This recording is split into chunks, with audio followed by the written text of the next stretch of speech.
I'd want to get you caught up on something we talked about at the start of the week. Fox News comedy show, and I'm using that term very loosely. Fox News comedy show Gutfeld debuted on Monday night, and it's maybe the least funny comedy show that I've ever seen. And one of the questions I asked on Monday was, why does right-wing comedy not work? Many of you weighed in, and I'm going to have some of your thoughts in a couple of minutes. Somehow, in the first week, the show has gotten even less funny. Check out a couple of these clips from last night's episode. These terms, they're of questionable meaning. Here is a sketch or a skit about how if the Masters golf tournament is racist, then anything with the word master is therefore racist. Take a look. How this voter ID law was racist. Meanwhile, they still have the Masters, right? Yeah. Yes. It's called the Masters. If master bedrooms are racist, the Masters are racist. Masturbation is racist. Master chef is racist. What is masturbation? I don't know. Is your dad watching? Oh, your dad's in the audience. Oh. Very good. Joe, I am dying to find out what's in your brain. Who thinks that's funny? The only funny thing about it is I can't think of anything that's really funny about it. Now, one of the big controversies around the Masters has actually been that Augusta National Golf Club doesn't allow women. And then that's getting mixed up with the Georgia voter law stuff, which are, racially suppressive along racial lines. The jokes don't even make sense, never mind being funny. For the third night in a row, they did another segment about CNN supposedly being obsessed with racism. 3 nights running, the exact same joke, even though I don't even know what the joke is. Unification isn't the goal. Conflict is. And once you see this framework, it shows up everywhere. I mean, take a look at what's on CNN right now. Grandmas are systemic racism. Candies, if you don't call your grandma couches, and tell her she's a racist, all racist, you're a racist.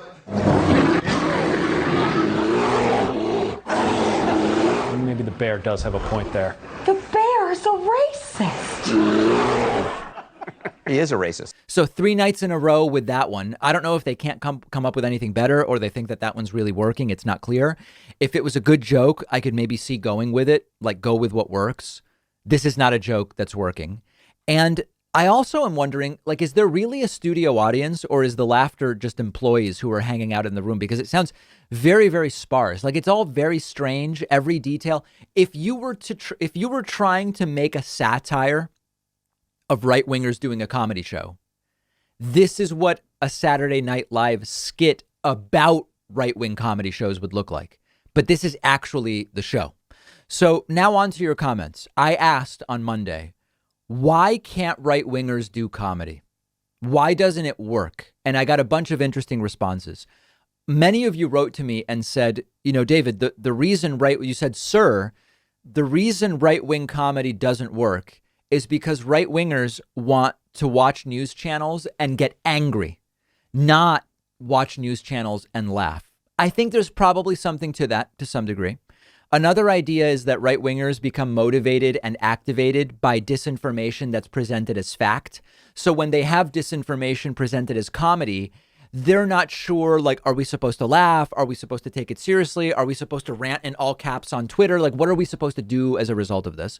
A bunch of people made some pretty aggressive comments about intelligence, saying, if you're dumb enough to fall for what Fox News reports as news, you probably don't have the intelligence to understand comedy or satire or parody, and it's the wrong audience. In other words, the idea that an appreciation of humor requires a level of intelligence that your average Fox News viewer lacks, that's a very aggressive statement for sure.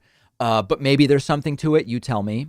One person wrote in and said, the problem is that the jokes are both lazy, but too mean-spirited. You really need them to be clever and slightly mean-spirited, like they're not calibrated correctly.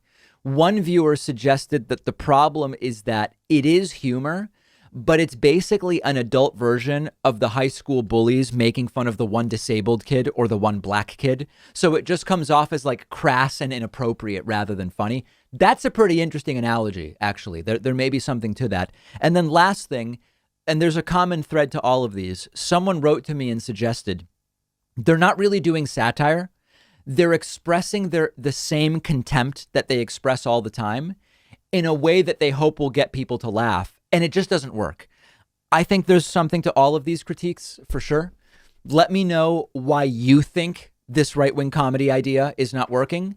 Let me know how long you think this show will last. As I told you on Monday, the half-hour news hour, which was the last attempt at comedy by Fox News, it lasted 17 episodes. I don't remember if that was a weekly show or a daily show. 17 episodes on a weekly show is 17 weeks. 17 episodes on a weeknight show is like 3.5 weeks. I don't know. But tell me how long you think the Gutfeld show looks like it's going to last.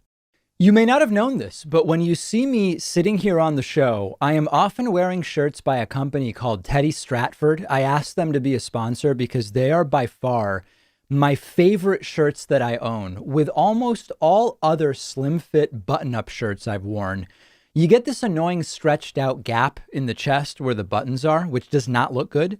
But what makes Teddy Stratford shirts unique is this patented zipper that's hidden underneath the buttons, which actually prevents the chest from looking weird and stretched out like that.